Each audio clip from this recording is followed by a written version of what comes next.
Ketua Umum Partai Nasdem, Surya Paloh, dikabarkan telah bertemu dengan Presiden Joko Widodo di Istana Kepresidenan Jakarta pada Senin kemarin. Pertemuan tersebut dilakukan usai Jokowi mengganti susunan formasi kabinet, salah satunya menempatkan mantan Wakil Menteri Desa atau Wamendes yakni Budi Aris Setiadi menjadi Menteri Komunikasi dan Informatika. Jabatan Menkominfo sebelumnya diduduki oleh mantan Sekjen Partai Nasdem yakni Joni Girat Plate yang akhirnya tersangkut dugaan kasus korupsi Menara BTS Kominfo.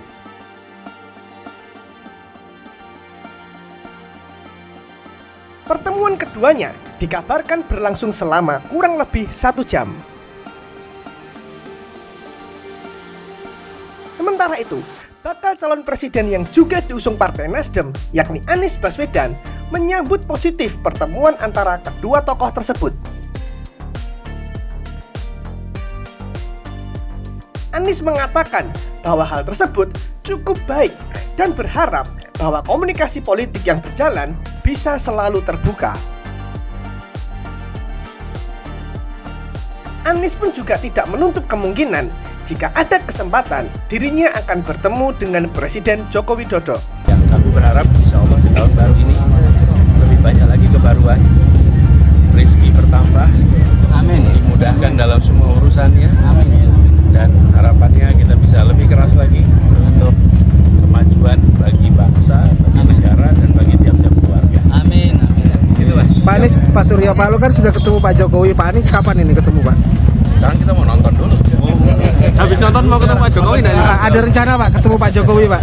Namun di sisi yang lain, pertemuan antara Presiden Joko Widodo dan Surya Paloh nampaknya cukup jadi peringatan bagi kubu politik yang mengusung Ganjar Pranowo sebagai bakal capres 2024. Belum lagi, internal PDI Perjuangan sendiri juga tengah disibukkan dengan beberapa kadernya yang terkesan tidak totalitas untuk mendukung Ganjar Pranowo. Sebut saja, sudah ada 3 kader PDI Perjuangan yang justru santer dikabarkan akan berbelok mendukung bakal capres dari Partai Gerindra, yakni Prabowo Subianto. 3 kader PDI Perjuangan tersebut, yakni Wali Kota Solo, Gibran Raka Buming Raka, anggota DPR RI Effendi Simbolon, dan yang terbaru, yakni Budiman Sujatmiko, yang baru saja melakukan pertemuan dengan Prabowo Subianto.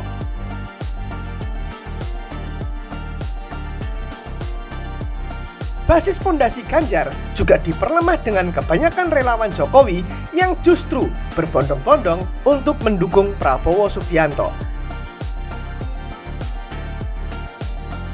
Dari analisa politik, ada beberapa hal mengapa relawan Jokowi mendukung Prabowo. Salah satunya, lantaran Ganjar Pranowo yang diputuskan sebagai bakal capres hanya untuk memenuhi kewajibannya sebagai petugas partai PDI Perjuangan. Hal itu juga dipertegas oleh penggagas Jokowi Mania, yakni Immanuel Ebenezer, yang jelas mengatakan bahwa Ganjar tidak memiliki gagasan dan hanya berkewajiban pada partainya saat diusung oleh PDI Perjuangan.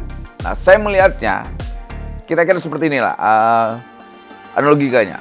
Ketika saya melihat nih dalam penilaian saya, Bu Mega ketika mendeklarasikan Mas Ganjar, Jar, lu kan nggak ada otaknya Jar. Nah, lu gue tugasin ya, kayak begitu kira-kira. Nah, saya melihatnya persis seperti boneka Mas Ganjar ini. Boneka tidak ada otaknya. Nah, seperti itulah kira-kira Mas Ganjar itu. Jadi jauh sekali kalau dibandingkan dengan jauh. Saya sepakat dengan pernyataan Adiana Pitupulu. Tidak apple to apple. Ya gimana? Ganjar yang tidak punya gagasan dengan Prabowo yang punya gagasan. Ganjar yang literasinya minim dengan Pak Prabowo yang literasinya luar biasa. Ganjar yang minim jaringan, Pak Prabowo yang punya jaringan luas. Ya tidak apple to apple, betul gitu loh. Jadi memang tidak pantas Pak Prabowo disandingkan atau bertanding dengan Ganjar. Pak Prabowo layak bertanding dengan orang yang punya gagasan, bukan orang-orang atau calon pemimpin hasil dari konten-konten yang kita lihat selama ini ya. Tuh, karena kan Ganjar itu besar bukan karena prestasi. Ganjar itu besar karena kreasi, konten kreasinya. Dia makan sendiri, dia lari sendiri. Pemimpin yang baik itu makan, kenyang, dan lapar bersama rakyat. Itu pemimpin. Bukan kayak Ganjar. Makan sendiri, ambil gambar, di-shoot, di-framingin. Kemudian lari sendiri. Pemimpin yang baik itu sehat dan sakit bersama rakyat. Ganjar kan sendiri. Ya. Sendiri dan timnya, tim kreasinya. Dan itu sering kita lihat. Ini bukan pemimpin. Pemimpin itu harus kenyang dan lapar bersama rakyat. Pemimpin itu sehat dan sakit harus bersama rakyat. Itulah pemimpin yang ideologis, pemimpin yang berpihak kepada rakyat. Jadi wajar saya sampaikan bahwa Ganjar itu tidak jauh seperti boneka yang nggak ada otaknya.